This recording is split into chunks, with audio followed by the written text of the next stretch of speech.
Aqui estou de novo com vocês, meus queridos amigos e irmãos, sempre comprometido com a palavra da graça de Deus e em linha com esse novo pacto, a nova aliança, este dom inefável de Deus que é a graça do Senhor. Sou o apóstolo Miguel Ângelo, que bom. Você está ligado, a partir deste momento, com um programa cristão evangélico.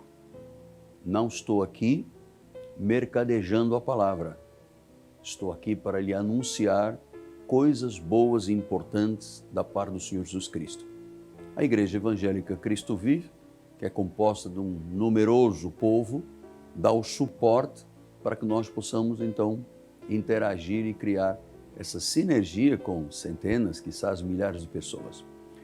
Hoje o nosso programa se reveste de uma importância ímpar. Eu quero lhe falar sobre a maior arma, sobre o maior poder, sobre o maior dom que a Bíblia revela, que é o dom da fé, que é o poder da fé, que é a vitória da fé. Vamos conversar um pouco sobre fé. Talvez seja tudo o que nós precisemos nesta hora para o enfrentamento das circunstâncias que nós estamos vivendo em nosso país. Vamos para o meu escritório e eu venho compartilhar com você a maravilhosa graça do nosso Senhor e Salvador Jesus Cristo. Muito bem. O que é a fé? Primeira pergunta é, o que é a fé? Fé não é um sentimento. Fé não é uma emoção carnal. Fé não é algo que eu conheça empiricamente. Fé é, na realidade, um dom de Deus. O apóstolo São Paulo, quando escreve à igreja dos Efésios, ele diz isso: pela graça sois salvos, mediante a fé. Isto não vem de vós. Esta fé não vem de vós. Não é humana, não é da carne. E Paulo diz, Efésios 2,8, é dom de Deus. Você sabe que no passado, antes do momento mais histórico da humanidade, Cristo morreu, ressuscitou. Portanto, se vivia o antigo pacto, se vivia uma vida espiritual arraigada aos princípios judaizantes. Com Paulo, a igreja é formada dentro dos valores e modelos atuais. Uma congregação, um pastor, as ovelhas do Senhor e, acima de tudo, a presença de Deus. Então, pela fé, e esta expressão mexe muito com o meu coração, porque eu vejo em inúmeros livros da Bíblia Sagrada, como é que pessoas se moveram, como é que pessoas enfrentaram, como é que pessoas foram capazes de se sobrepor, como é que pessoas venceram exércitos, como é que pessoas saíram de uma fornalha ou mesmo de uma cova de um leão. Isso tudo por causa da fé. Então, pense comigo, fé é um dom de Deus. Fé não vem de nós. Pastor, e como é que eu recebo esse dom? Então, o apóstolo São Paulo, quando escreve Romanos, ele explica, ele diz assim, capítulo 10, versículo 17, e assim a fé vem pela pregação, e a pregação pela palavra de Cristo. Então, a Bíblia está dizendo que a fé vem.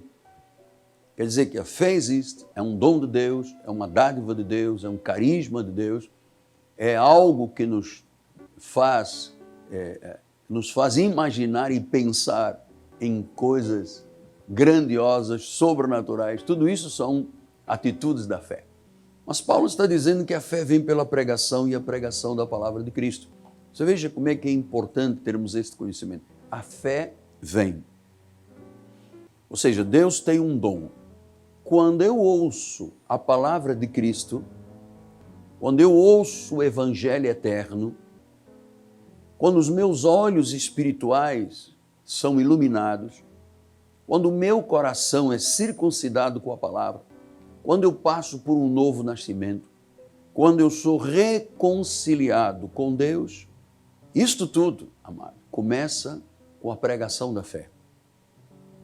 A fé vem pelo ouvir a pregação da fé. Significa que se eu ouço outros tipos de pregações, e hoje estamos vivendo uma modernidade incrível, me apercebo do exagero de alguns teólogos modernos querendo transformar a Bíblia, querendo ajeitar a Bíblia, querendo dar um toque de modernismo na Bíblia, mas, senhores, não existe nada mais atual e mais moderno do que a Bíblia. O que Deus fala aqui é mais atual do que o jornal que saiu esta madrugada. Então diz que a fé vem, quer dizer que ela existe, é um dom de Deus. E quando eu ouço a pregação do Evangelho, você sabe que Deus está falando muito ao seu coração? Porque existem pregações e pregações. Existem pessoas que mercantilizam a palavra de Deus, mercadejam a palavra de Deus. Isso não é a palavra que traz fé. A única palavra que realmente faz com que a fé venha é a revelação da graça do nosso Senhor Jesus Cristo. Esse pacto perfeito, esta nova aliança de melhores e superiores promessas. Então, a fé vem pelo ouvir a palavra. Então, nós já estamos entendendo que se eu ouvir filosofia do mundo, se eu ouvir pregações carnais, se eu me deter ou então abrir o meu coração para absorver pensamentos de filosofia, enfim, nada disto provoca esse dom da fé. Então, a fé vem pelo ouvir a pregação da palavra de Cristo. Pastor, e o que é que produz esta fé na nossa vida? E aí vamos agora para o que nos interessa hoje, é sabermos exatamente qual é a função desta fé. O que a fé faz? Esta fé que vem pelo ouvir a palavra. Quer dizer que se você ouvir mensagens humanas, carnais, de uma entidade, de uma filosofia, nada vai acontecer na sua vida. Isso é cinza. Mas quando você ouve a palavra, recebe a palavra, toma posse da palavra, significa duas coisas. Primeiro, você é uma ovelha de Jesus. Você tem ouvidos ovelinos, tem tímpanos ovelinos. Segundo lugar, prova a sua eleição, a sua predestinação, a sua chamada. Porque Deus deixa claro que a fé representa o quê? A manifestação de Deus na nossa vida. Então, o que faz? Uma pessoa que é movida pela fé, o que ela faz? Olha só o que diz Hebreus 11. Ora, a fé é a certeza de coisas que se esperam e a convicção de fatos que não se veem. Então diz que a fé é a certeza. Como é que eu posso ter certeza de alguma coisa se eu tiver uma fé humana? Lembra-se no passado, Abacuque diz, o justo vive por sua fé. Jesus chegou a ter encontro com muita gente e disse, olha, homens de pequena fé. Havia níveis, né? Homens de grande fé. Poderosa esta mulher, nunca vi esta fé como em Israel. Então, você percebe que ali era uma fé humana, era uma convicção humana. E quando a pessoa é dirigida, movida por uma fé humana, é um dia que ela se sente um Hércules carregando o mundo nas costas e no dia seguinte se sente a pior pessoa desta terra. Então, eu quero lhe dizer que a fé é realmente a arma que nós precisamos de ter nesses dias. É uma certeza, é uma convicção de fatos que se não veem, mas que se esperam. Por que isto é tão importante, apóstolo? Nós vivemos dias extremamente difíceis. E grande parte do nosso país, grande parte do nosso povo, vive amedrontado. Porque 24 horas por dia somos assaltados verdadeiramente por mensagens avassaladoras, mensagens destrutivas, mensagens de morte. Você liga qualquer canal de televisão, morreu, morreu, morreu. Você liga a rádio, morreu. Então as pessoas estão debaixo de algo que é muito mais letal do que um vírus. O vírus é letal, mas o medo é muito mais letal, porque o medo paralisa a pessoa. O medo impede a pessoa de ir, o medo impede da pessoa arriscar, o medo impede da pessoa tomar decisões de passos concretos na sua vida. Por isso Jesus diz, sem fé é impossível agradar a Deus.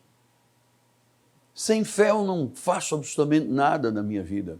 Então, como é que eu, como pastor, posso administrar a obra de um rebanho tão grande? Como é que é possível eu encorajar as pessoas? Olha, há um hino que está aí na praça, muito lindo, diz, eu não sei como é que nós chegamos aqui, eu não sei como é que nós estamos de pé, mas eu creio em milagres. Então, o milagre também é algo que depende da nossa fé. Um dia Jesus disse isso. Disse, olha, se você tiver fé e não duvidar no seu coração, aleluia, não duvidar no seu coração, você poderá dizer a este monte, monte, arreda-te. E diz a palavra do Senhor, e assim acontecerá, o monte se arredará. Agora imagine você o monte, uma crise financeira, um problema familiar, um desastre emocional, um desequilíbrio de alguma área da tua saúde, uma descompensação.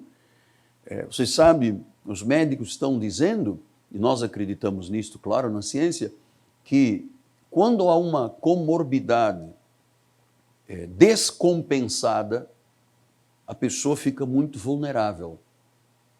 Se ela tem glicose alta, se ela tem diabetes, se ela tem pressão alta, se ela tem uma origem de alguma coisa, de um tumorosa, enfim, uma comorbidade. Se ela não estiver compensada, esta pessoa fica muito vulnerável.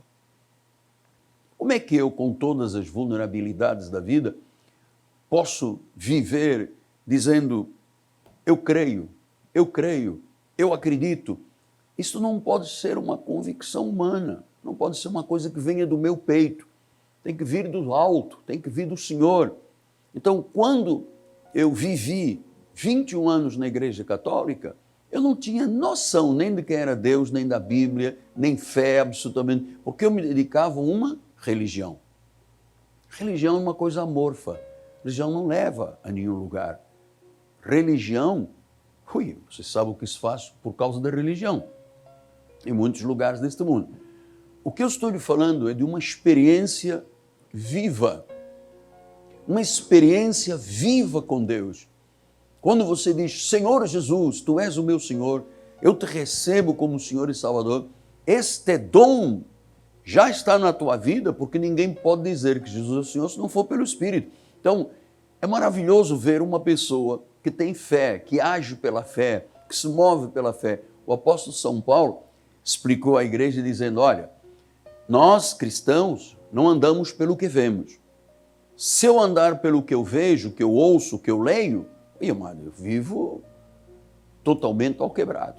Mas eu não ando por aquilo que eu vejo. Dentro de mim há uma consciência muito mais forte, muito mais poderosa, que é esta fé. A fé que é a certeza, a fé que é a convicção. Então eu não me deixo enganar por Satanás. O Satanás muitas vezes coloca situações na vida da pessoa para que ela descreia, para que ela se afaste de Deus, para que ela não vá à igreja, não acredite nas promessas bíblicas. Existe um campo minado aí muitas vezes quando a pessoa não tem a fé como o pilar da sua vida. Então, a fé é a certeza, a fé vem, a fé é uma convicção, a fé é um dom. Pastor, agora, de fato, me fale de pessoas que foram capazes de, por causa da fé, mover o mundo. Bom, e a Bíblia fala aqui de uma grande quantidade de pessoas, uma galeria de pessoas que foram heróis na fé. Então, por exemplo, o apóstolo São Paulo fala, pela fé Abraão, quando chamado, obedeceu, a fim de ir para um lugar que devia receber por herança, partiu sem saber para onde ia, pela fé peregrinou na terra da promessa como terra alheia, habitando em tendas com Isaque e Jacó, herdeiros com ele da mesma promessa, porque ele aguardava a cidade que tem fundamento, da qual Deus é o arquiteto e edificador. Diz que Abraão ouviu Deus dizer, Abraão, larga a sua parentela, larga aí os caldeus, larga a Mesopotâmia, larga a idolatria e venha para uma terra que eu te mostrarei. Não houve um segundo de hesitação no coração de Abraão. Ele pegou as biquatas, chamou Sara e disse, vamos para uma terra. Ele disse, qual? Ele disse, olha, não sei. Deus disse que é uma terra que ele me mostraria. Então ele disse, eu tenho uma convicção porque eu aguardo algo muito poderoso. Ele fala aqui, a cidade que tem fundamento, eu aguardo em Deus. E olha que na peregrinação de Abraão, ele teve momentos de grande provação, como por exemplo, depois de ter nascido o seu filho Isaac, quando Deus o pediu num sacrifício. Ele não hesitou, ele não titubeou, ele não ficou entre dois pensamentos. Ele diz, Deus está dizendo, está certo, a Bíblia diz, está correto. Deus fala, eu recebo, eu tomo posse. Isso já eram atitudes da fé. Por isso, Abraão é chamado o pai na fé. Então diz que ele não hesitou. A fé não hesita. Você sabe qual é uma das características da fé? A fé é ousada. Os americanos têm uma expressão, daring faith, né? A fé ousada. João, quando escreve a sua epístola, 1 João 5,4, ele diz, olha, nós temos uma fé que vence o mundo. A única forma de você ser um vencedor e de vencer tudo aquilo que tem sido obstáculo, barreira, dificuldade, situações que o inimigo coloca no caminho, enfim, as setas, os dardos inflamados do inimigo, o homem mau, o enganador, o sanguinário, a mentira, o engano, a iniquidade, as armas forjadas, as fortalezas, os sofismas, são coisas reais. A única forma de eu vencer este mundo é usando a minha fé. É usando uma fé legítima, a verdadeira fé de Jesus. Nós temos o mesmo dom da fé, a fé de Jesus. Nós somos pessoas que Deus deu uma medida de fé e repartiu a cada um a mesma medida de fé. Então eu tenho uma medida de fé, você tem a mesma medida. E a Bíblia deixa claro também que a diferença entre as pessoas da fé e as pessoas que vivem vencendo a fé é a confiança nesta fé. A vossa confiança tem grande galardão. Ou seja, quando eu uso a fé, quando eu digo, Senhor, pela fé eu estou curado, pela fé a minha empresa está restaurada, pela fé o meu casamento, pela fé os meus empreendimentos, pela fé, pela certeza, pela convicção, pelo dom, por esta manifestação tão poderosa, vitoriosa, então as coisas tomam uma dimensão muito diferente. E eu queria deixar-lhe este pensamento, porque nós vivemos exatamente o momento mais propício para a vida da igreja, a vida espiritual. E eu creio mesmo que ninguém pode parar a igreja de Jesus Cristo. A igreja de Jesus Cristo é imparável. Porque o alicerce desta igreja é Jesus Cristo. A rocha, a pedra angular é o Senhor Jesus Cristo. Então a igreja é imparável. Mais do que nunca, neste período tão avassalador da humanidade, nós precisamos da fé de Jesus Cristo. Nós precisamos primeiro do Senhor Jesus Cristo, da sua fé, desse dom maravilhoso, destas virtudes da fé, e depois começarmos na prática a ter atitudes de fé. Você nunca mais vai se acovardar na vida. Nunca mais ninguém te pisará. Nunca mais você será cauda. Nunca mais você estará por baixo, porque a fé vence. A fé vence. E nós queremos ver vitória na nossa vida. Nós queremos ver milagres, nós queremos ver prodígios, maravilhas, sinais de Deus. Eu quero que o cego veja, o paralítico anda, o coxo salta, o surdo ouça, o mudo fala, o morto ressuscita. Eu creio que isto é possível. Isso não é uma fé humana, não é a minha carne que diz que crê. É algo superior, um dom que está dentro de mim, diz Miguel, acredite. Eu queria lhe dizer hoje, Deus está falando ao seu coração, acredite, as coisas vão mudar, você vai vencer essa situação, a doença vai ser derrotada. Vamos agora, então, orar rapidamente. Pai amado e bendito, eu sinto a Tua presença aqui nos estúdios. Eu sei que nós estamos cercados de anjos, Pai. Anjos vigilantes, anjos protetores, anjos de cura, anjos de finanças, anjos de mover sobrenatural. Ó Deus, e nesta hora eu oro por este homem, esta mulher, esta família, Senhor, que tem sido enganados pelo inimigo, têm absorvido uma mensagem maligna deste mundo, que nesta hora seja repreendido, seja paralisado todo o efeito de qualquer mensagem na tua mente ou no teu subconsciente, não venha de Deus. Se não é de Deus, está arriscada da tua vida. Eu declaro que sobre você está a bênção do Senhor. São paralisados o espírito da morte, o espírito da doença, da pobreza, da miséria, da falta. Estão paralisados esses espíritos, são armas forjadas para que você prevaleça. Você já prevaleceu. Diga amém, diga apóstolo, eu já prevaleci. Você é capaz de dar um glória a Deus na sua casa, no hospital onde você está. Diga, eu já saí deste hospital, eu já saí desta situação perigosa, eu já tenho uma porta aberta. Começa a usar uma confissão de fé. Deus vai me honrar muito. Ele tem me honrado muito. Se Deus fez por mim, Ele pode fazer por você. Hoje é sábado. Estamos muito gratos a Deus por poder estar aqui nesta manhã. Amanhã estarei aqui 8 da manhã na Bandeirantes, com o culto em sua casa. Mas quero lembrar que amanhã teremos 2 cultos na igreja. Amanhã é dia de ceia do Senhor, o primeiro domingo do mês de junho, e nós vamos ter a realização de 2 encontros maravilhosos, 9 horas da manhã e 6 horas da tarde, aqui na Rua Maricá, 320, no bairro de Campinhos, zona oeste do Rio de Janeiro, onde está a Catedral Cristo Vive.